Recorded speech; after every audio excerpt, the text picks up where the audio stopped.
ஐயா வணக்கம். சிவாய நம்ம திருச்சிற்றம்பலம். ஐயா தாய்மையை பற்றி கொஞ்சம் சொல்லுங்க ஐயா.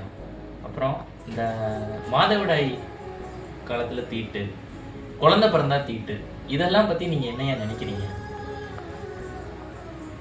நம்ம இந்த பூமியில இந்த பிரபஞ்சத்துல தாய்மை தான் கடவுள். தாய்க்கு தான் முதல் ஸ்தானம் நம்ம கொடுக்குறோம். அதனாலதான் நம்ம வணங்கும் போது கூட நம பார்வதி பதையே அந்த வார்த்தையை நம்ம சிறப்பாக அந்த உச்சரிப்போடு தான் சிவனையே நம்ம அழைக்கிறோம். மாதா பிதா குரு தெய்வம் முதல்ல எந்த இடத்துல வராங்க? மாதா தான் முதல்ல ஃபர்ஸ்ட் வராங்க. அதனால தான் இந்த கடவுள் இந்த பிரபஞ்சத்தில் சக்தி, மிகப்பெரிய சக்தியாக நம்ம அந்த பெண்மையை வணங்குறோம்.